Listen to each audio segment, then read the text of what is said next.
سورۃ الصف. بسم اللہ الرحمن الرحیم. سبح للہ ما فی السماوات وما فی الارض وهو العزیز الحکیم.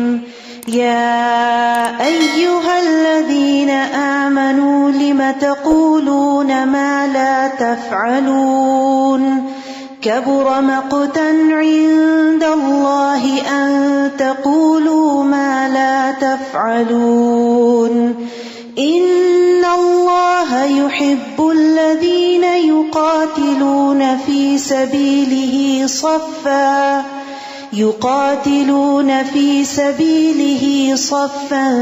كأنهم بنيان مرصوص. بسم اللہ الرحمن الرحیم. سبح للہ ما فی السماوات وما فی الارض وہو العزیز الحکیم. آسمانوں اور زمین میں جو مخلوقات ہے وہ اللہ کی تسبیح کر رہی ہے اور وہ غالب ہے، دانا ہے. کیا آپ نہیں کریں گے؟ سبحان اللہ وبحمدہ سبحان اللہ العظیم. یا ایہا الذین آمنوا لم تقولون ما لا تفعلون. اے ایمان والو، ایسی بات کیوں کہتے ہو جو تم کرتے نہیں ہو؟ قول و فعل کا تضاد سخت ناپسندیدہ ہے. نااہل لوگوں کی علامت ہے کہ دوسروں کو نیکی کا حکم دینا اور خود اس پر عمل نہ کرنا، دوسروں کو جھوٹی امیدیں دلانا اور وعدے پورے نہ کرنا. کبر مقتا عند اللہ ان تقولوا ما لا تفعلون. اللہ کے ہاں یہ سخت ناپسندیدہ بات ہے کہ تم ایسی بات کہو جو تم کرتے نہیں. رسول اللہ صلی اللہ علیہ وسلم نے فرمایا، میں نے معراج کی رات کچھ لوگوں کو دیکھا کہ ان کے ہونٹ آگ کی کینچیوں سے کاٹے جا رہے ہیں. جب بھی وہ کاٹے جاتے پھر ٹھیک ہو جاتے. میں نے پوچھا، جبریل یہ کون ہے؟ آپ کو معلوم ہے نا کہ ہونٹ جو ہے سب سے سینسیٹیو اسکن ہوتی ہے ان کی. انہوں نے کہا یہ آپ کی امت کے وہ خطیب ہیں جو وہ بات کہتے تھے جو خود نہیں کرتے تھے، اوروں کو بتاتے تھے، خود عمل نہیں کرتے تھے، جو اللہ کی کتاب کو پڑھتے لیکن اس پہ عمل نہیں کرتے تھے. ان کے قول اور فعل میں تضاد تھا. اسی طرح قول و فعل میں تضاد والے کا جہنم میں کیا حال ہوگا؟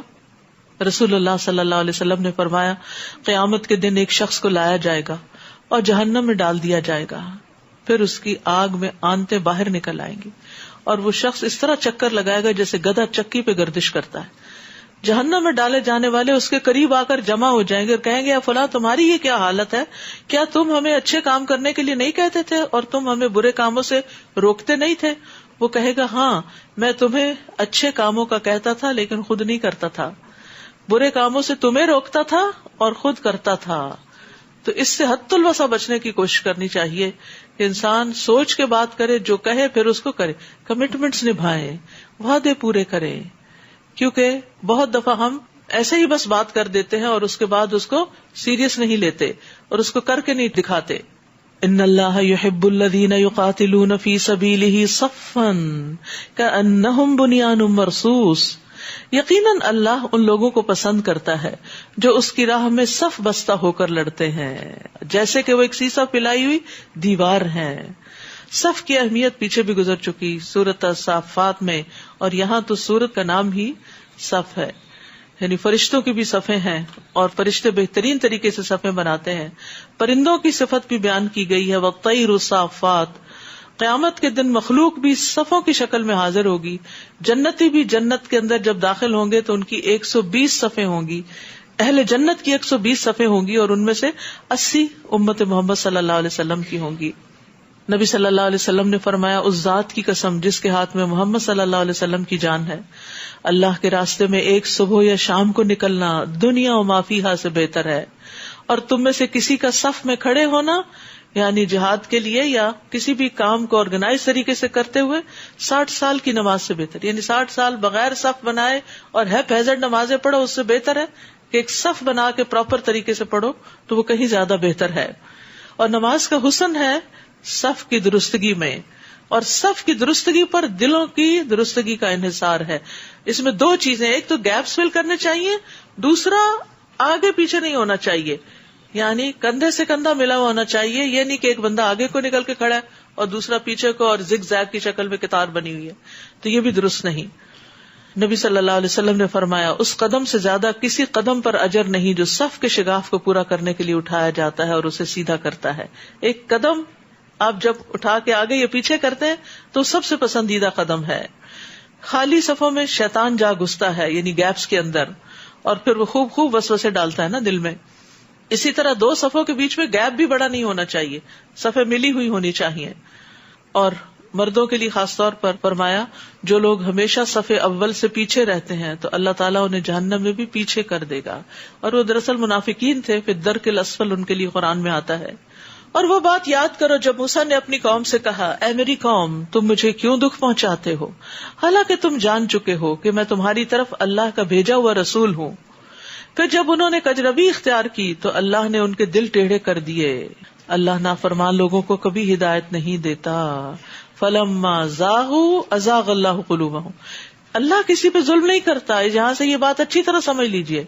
یعنی اللہ سبحانہ وتعالیٰ کسی پہ ظلم نہیں کرتا. انسان جب خود سرکشی کرتا ہے, صحیح رستے سے نکلنا چاہتا ہے, ڈیویٹ ہوتا ہے, بھٹکتا ہے, گمراہ ہوتا ہے, دل ٹیڑھا اس کا ہوتا ہے, تو پھر اللہ تعالیٰ بھی اس کے لیے ویسے ہی رستے آسان کر دیتا ہے. تو اس لیے انسان کو ہمیشہ صراط مستقیم پہ چلتے بھی رہنا چاہیے اور اس کی دعا مانگتے رہنا چاہیے کہ اہدنا الصراط المستقیم صراط الذین انعمت علیہم. ہمیں ان لوگوں کے رستے پہ چلا جن پر تو نے انعام کیا. کون ہے وہ؟ من النبیین والصدیقین والشہداء والصالحین, جو ہم سے پہلے گزر چکے, ایمان پر جن کے خاتمے ہوئے اور جنہوں نے دین کے لیے بڑی بڑی قربانیاں کی. تو جب انسان ان کا رستہ چھوڑتا ہے, سبیل المومنین چھوڑتا ہے, تو پھر اس کا دل ٹیڑھا ہوتا ہے. جب دل ٹیڑھا ہوتا ہے تو پھر اللہ تعالیٰ بھی اس کو اسی رستے پہ چلا دیتا ہے, اور اللہ نافرمان لوگوں کو کبھی ہدایت نہیں دیتا. اور جب عیسیٰ ابن مریم نے کہا ہے بنی اسرائیل میں یقیناً تمہاری طرف اللہ کا بھیجا ہوا رسول ہوں اور اس تورات کی تصدیق کرنے والا ہوں جو مجھ سے پہلے نازل ہوئی, اور ایک رسول کی بشارت دینے والا ہوں جو میرے بعد آئے گا اور اس کا نام احمد ہوگا. پھر جب وہ رسول واضح دلائل لے کر ان کے پاس آ گیا تو کہنے لگے یہ تو سری جادو ہے, مان کے ہی نہیں دیا. اصل میں جب انسان کا دل ٹیڑھا ہو جاتا ہے نا تو اس کو حق بات نہ سمجھ آتی ہے اور نہ وہ سمجھنا چاہتا ہے, بلکہ حق ہی کو بلیم کر دیتا ہے, سچ بات کو ہی ٹویسٹ کر دیتا ہے, اس کو جادو قرار دے دیتا ہے. اور اس شخص سے زیادہ ظالم کون ہوگا جو اللہ پر جھوٹ باندھے, جو اللہ پر جھوٹے بہتان باندھے جبکہ اسے اسلام کی طرف بلایا جا رہا ہو, اور اللہ ایسے ظالم لوگوں کو ہدایت نہیں دیتا. یہ لوگ چاہتے ہیں کہ اللہ کے نور کو اپنی پھونکوں سے بجھا دیں, اور اللہ اپنے نور کو پورا کر کے رہے گا خواہ کافروں کو کتنا ہی ناگوار ہو. یعنی ہمیشہ اسلام کے خلاف پروپیگنڈا ہوتا رہا ہے, لیکن کبھی ایسا نہیں ہوا کہ اس پروپیگنڈے کی وجہ سے اسلام ختم ہو جائے. اتنا نیگیٹو پروپیگنڈا اگر کسی اور چیز کے بارے میں کیا جائے شاید وہ سروائیو نہ کر سکے, لیکن ہر دور میں قرآن پر, نبی صلی اللہ علیہ وسلم کی ذات پر, آپ کی تعلیمات پر, مسلمانوں پر ایسے ایسے الزامات لگائے جاتے رہے, اور اصل دین کو چھپانے اور اس میں کانٹ چھانٹ کرنے کی ایسی کوشش کی جاتی رہی, لیکن اللہ سبحانہ وتعالیٰ نے اس کو ہمیشہ محفوظ رکھا. واللہ متم نورہ ولو کرہ الکافرون هو الذی ارسل رسولہ بالہدی ودین الحق لیظہرہ علی الدین کلہ ولو کرہ المشرکون. وہی تو ہے جس نے اپنے رسول کو ہدایت اور سچا دین دے کر بھیجا تاکہ اسے سب دینوں پر غالب کر دے, اگرچہ مشرکوں کو کتنا ہی ناگوار ہو, کتنا ہی ناگوار ہو. رسول اللہ صلی اللہ علیہ وسلم نے فرمایا یہ دین ہر اس جگہ تک پہنچ کے رہے گا جہاں تک رات اور دن کا سلسلہ جاری ہے, یعنی پورے گلوب پر, اور اللہ کوئی کچا پکا گھر ایسا نہ چھوڑے گا جہاں اس دین کو داخل نہ کرے.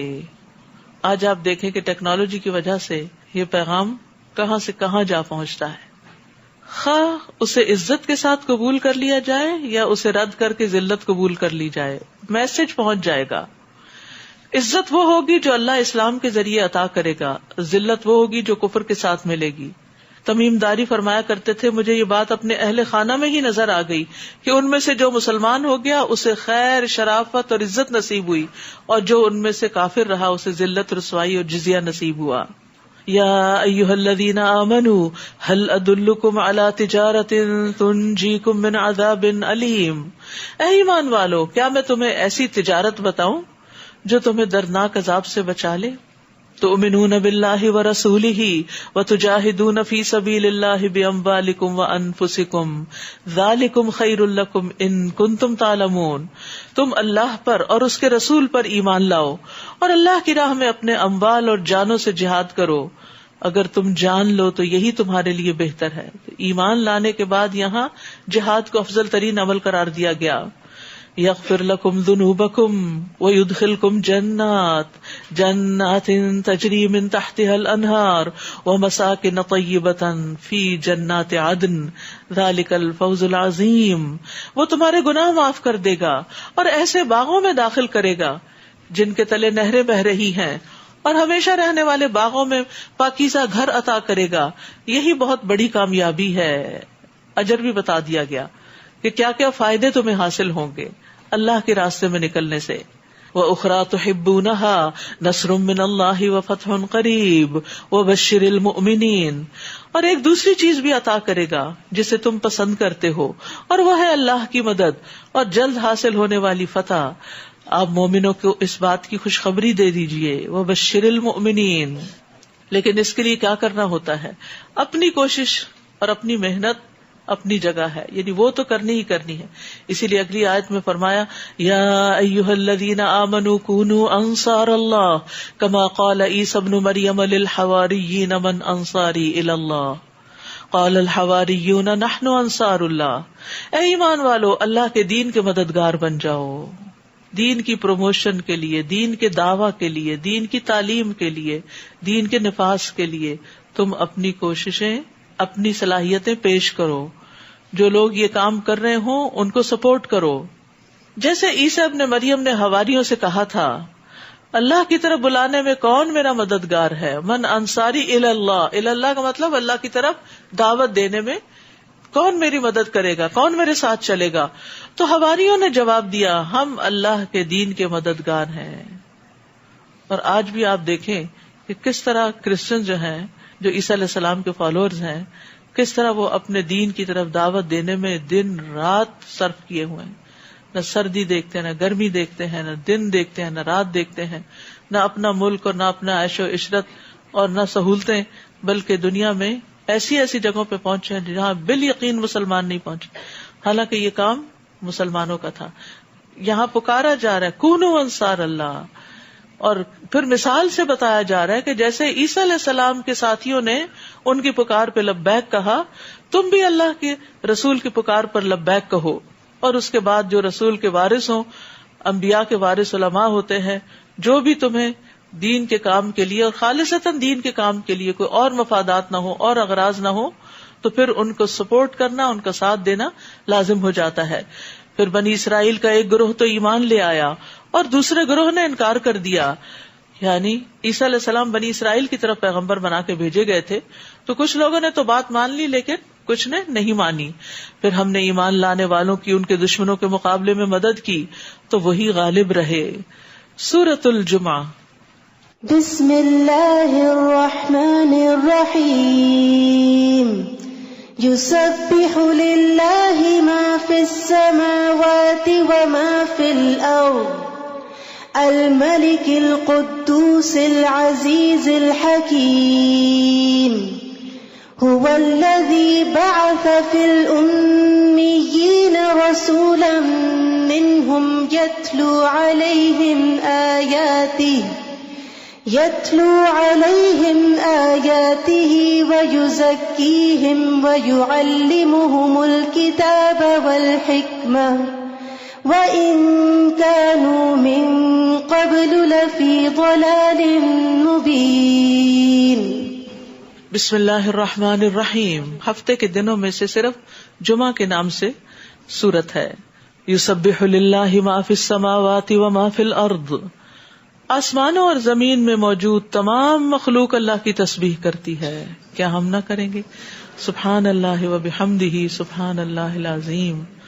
جو بادشاہ ہے کیوں نہ تسبیح کی جائے اس کی، وہی تو بادشاہ ہے، مقدس ہے، نہایت پاکیزہ، زبردست ہے، غالب ہے، حکمت والا ہے. وہی تو ہے جس نے امی لوگوں میں انہی میں سے ایک رسول بھیجا. نبی صلی اللہ علیہ وسلم ان پڑھ لوگوں میں آئے تھے، جو انہیں اللہ کی آیات پڑھ کر سناتا ہے، قرآن کی تلاوت کرتا ہے، ان کی زندگی سنوارتا ہے، تزکیہ کرتا ہے اور انہیں کتاب و حکمت کی تعلیم دیتا ہے، اگرچہ وہ اس سے پہلے سری گمراہی میں پڑے ہوئے تھے. یہ ہے ایک پرفیکٹ نصاب دین کی تعلیم کا. قرآن کی صحیح تلاوت کرنا، تزکیہ یعنی کہ دلوں کی صفائی، اخلاق کی صفائی، تربیت، اور اس کے ساتھ ساتھ قرآن اور حکمت سنت رسول صلی اللہ علیہ وسلم کی باقاعدہ تعلیم. الہدا کا جو سلیبس ہے، یہ جو کورسز ہم نے ڈیزائن کیے ہیں مختلف، اسی آیت اور اس جیسی اور آیتیں بھی ہیں ان پر بیس کیا ہے، اور ان سب آیات میں یہی 4 چیزیں ریپیٹ کی گئی ہیں. یہی نبوی طریقہ ہے. نبی صلی اللہ علیہ وسلم نے لوگوں کو قرآن پڑھ کر سنایا، اس کی تلاوت کی. ہمیں بھی تلاوت کرنی آنی چاہیے، اس کو پراپر سیکھنا چاہیے، تجوید اور ترتیل سے قرآن کو پڑھنا چاہیے، اور پھر اس کے ساتھ ساتھ صرف پڑھنا ہی نہیں چاہیے، صرف تلاوت سے ہی نہیں خوش ہو جانا چاہیے کہ ہمارے مخارج اچھے ہو گئے ہیں، بلکہ اندر کا تزکیہ بھی ہونا چاہیے. کیونکہ وہ منافق جو قرآن پڑھتا ہے اس کی مثال بیزل کی طرح ہے، یعنی کہ جس کی خوشبو تو ہے لیکن اس کا ذائقہ کڑوا ہے. تو جب کوئی اچھی تلاوت کرتا ہے تو اس کی خوشبو تو پھیل جاتی ہے، لیکن اگر اس کا اپنا تزکیہ نہیں ہوتا تو پھر وہ درست نہیں. تو اس لیے ہر قرآن پڑھنے والے کو، چاہے وہ تلاوت اور تجوید کر رہا ہو، چاہے وہ ترجمہ اور تفسیر کر رہا ہو، چاہے وہ حدیث پڑھ رہا ہو، اس کو جو فوکس ہونا چاہیے وہ اس بات کا کہ یہ سب چیزیں عمل کے لیے ہیں. اور جس طرح ظاہر کو خوبصورت بنا رہے ہیں، اسی طرح ہمیں اپنے باطن کو بھی خوبصورت بنانا چاہیے. تلاوت ظاہری خوبصورتی ہے اور تزکیہ باطنی خوبصورتی ہے. اس لیے آپ میں سے جو کوئی جہاں بھی تھوڑی بڑی، بچوں کو، بڑوں کو، بوڑھوں کو تجوید پڑھائے، ناظرہ قرآن پڑھائے، ان سب کو تجوید کے ساتھ ساتھ تزکیہ پر بھی ضرور عمل کرنا چاہیے. یعنی قرآن پڑھنے والوں کے اخلاق سنوارنے کی بھی ضرور فکر کرنی چاہیے، اور سب سے پہلے خود ان کے لیے رول ماڈل بن کے دکھانا چاہیے. وَآخَرِينَ مِنْهُمْ لَمَّا يَلْحَقُوا بِهِمْ وَهُوَ الْعَزِيزُ الْحَكِيمُ، اور انہی کے کچھ دوسرے لوگوں کی طرف بھی بھیجا، یعنی امیوں کی طرف بھی نبی صلی اللہ علیہ وسلم کو بھیجا گیا، اور دوسروں کی طرف بھی، جیسے ہم جیسے لوگ ہیں جو عرب نہیں ہیں، عجم ہیں، اور دنیا کے باقی تمام لوگوں کی طرف جو ابھی ان سے نہیں ملے، یعنی نبی صلی اللہ علیہ وسلم سے. اور وہ زبردست ہے، حکمت والا ہے. ذالک فضل اللہ یؤتیہ من یشاء، یہ اللہ کا فضل ہے، جسے چاہتا ہے عطا کرتا ہے، اور اللہ بڑے فضل والا ہے. یعنی یہ ایمان، یہ قرآن کی تلاوت، یہ تزکیہ، یہ تعلیم کتاب و سنت، یہ سب کیا ہے؟ دراصل اللہ کا فضل ہے جو کسی پر ہو جائے کہ اس کو اس کے حاصل کرنے اور اس کو آگے پھیلانے کی اور اس کی تعلیم دینے کی توفیق ہو جائے. اور پھر اہل کتاب کی مثال دے کے سمجھایا گیا کہ تم پڑھنے پڑھانے والے لوگوں ان کی طرح نہ ہو جانا. مثل الذین حملوا التوراۃ ثم لم یحملوها، جن لوگوں کو تورات کا حامل بنایا گیا پھر انہوں نے یہ بار نہ اٹھایا، یعنی پڑھ تو لیا، حفظ تو کر لیا، یاد تو کر لیا، لیکن اس پر عمل نہیں کیا. ان کی مثال اس گدھے کی سی ہے جو کتابیں اٹھائے ہوئے ہو. اس سے بھی بری مثال ان لوگوں کی ہے جنہوں نے اللہ کی آیات کو جھٹلا دیا، اور اللہ ظالم لوگوں کو ہدایت نہیں دیتا. تو عمل کے بغیر کتاب پڑھنے والوں کی یہ مثال بیان کی گئی ہے، ان کی مذمت کی گئی ہے، اور پچھلی قوموں کی مثال بیان کر کے نصیحت کی گئی ہے. کیونکہ ایک روایت میں آتا ہے، حسن کہتے ہیں کہ قرآن کو پڑھنے کا سب سے زیادہ حقدار وہ ہے جس کے عمل میں یہ قرآن دکھائی دے. ابن قیم کہتے ہیں اہل القرآن وہ لوگ تھے جو اس پر عمل کرنے والے تھے، اور جو کچھ اس میں تھا اس پر عمل کرنے والے تھے، اگرچہ قرآن ان کو زبانی یاد نہ بھی ہو تو بھی وہ اہل القرآن میں سے تھے. لیکن جو شخص اسے زبانی یاد کر لے، نہ سمجھے، نہ عمل کرے، تو وہ اہل قرآن میں سے نہیں، چاہے وہ قرآن کے حروف اور تجوید کو ایسے درست کر کے پڑھے جیسے تیروں کو سیدھا کیا جاتا ہے. تو حامل قرآن جو ہے اس کی عملی زندگی میں تبدیلی آنی چاہیے.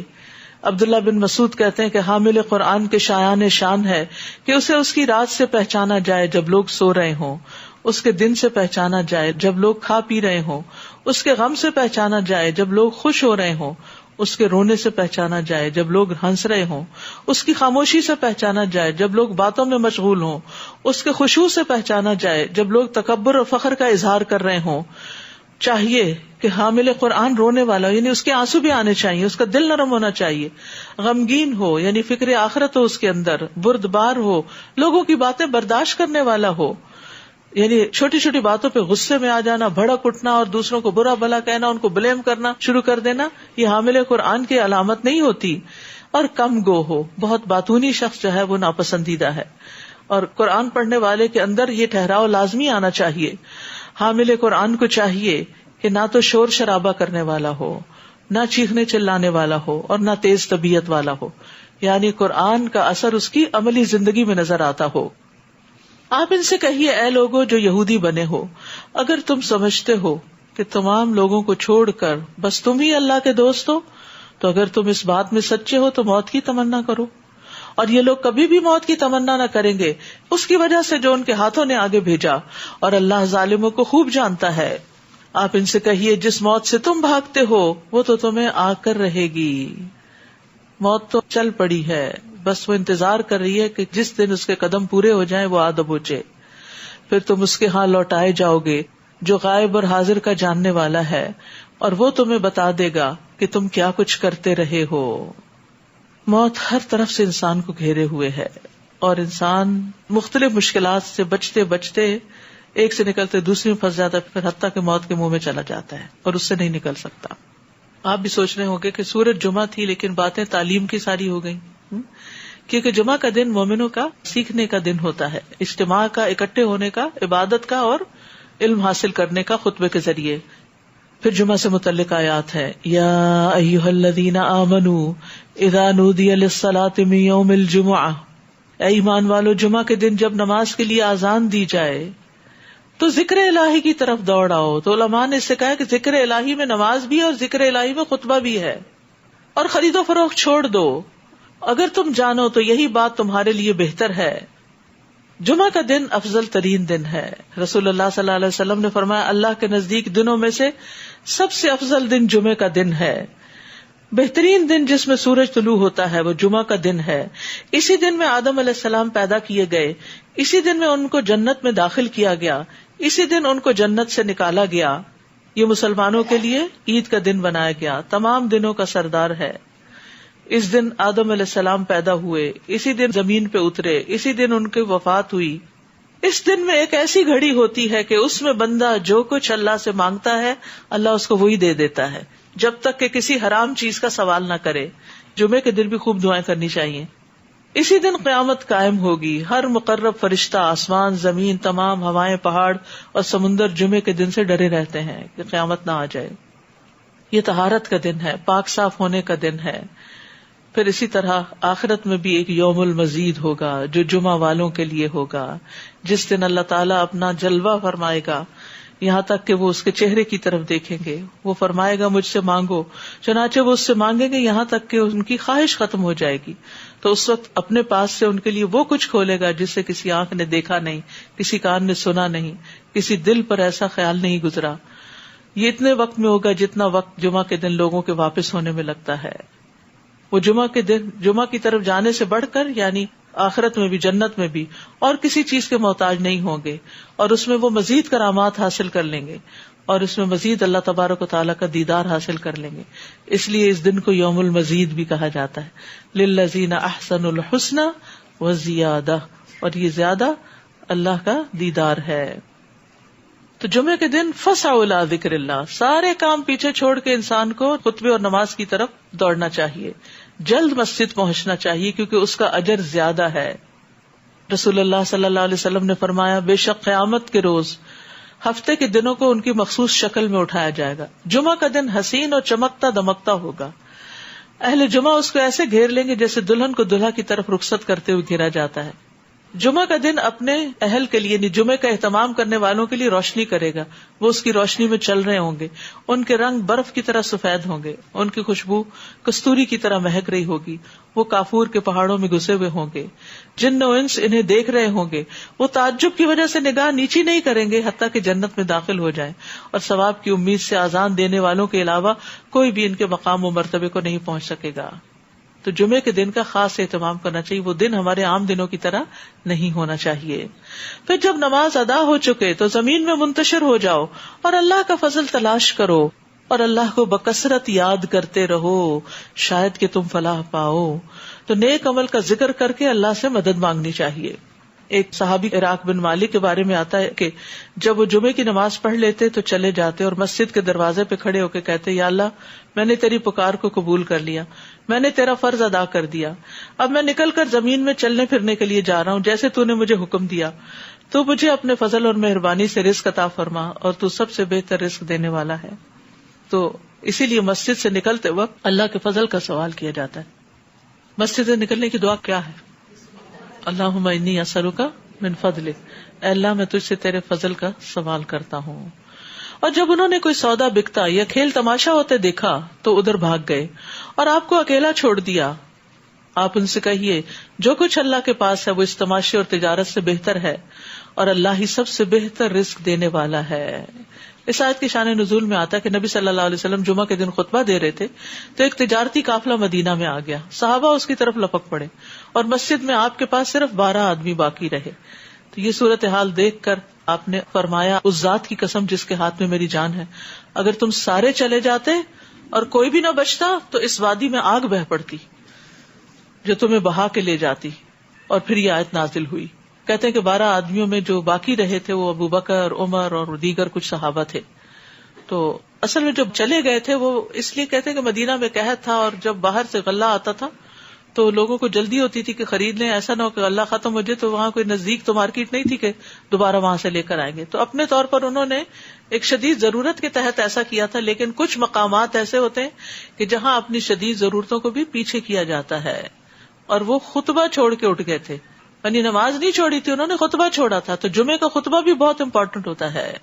اس وقت کوئی بات نہیں کرنی چاہیے, اپنے پورے کان خطبے کی طرف لگا دینے چاہیے, حتیٰ کہ کسی کو یہ بھی نہیں کہنا چاہیے چپ ہو جاؤ, یہ بھی لغو بات ہے. تو اس سے پھر یہ کہ اجر و ثواب ضائع ہو جاتا ہے. تو مسجد میں اگر بچوں کو لے کر جائیں تو پھر ان کو پہلے سے سمجھا کے جائیں, قریب بٹھائیں, ورنہ ایسا نہ ہو کہ کیے کرائے پہ پانی پھر جائے.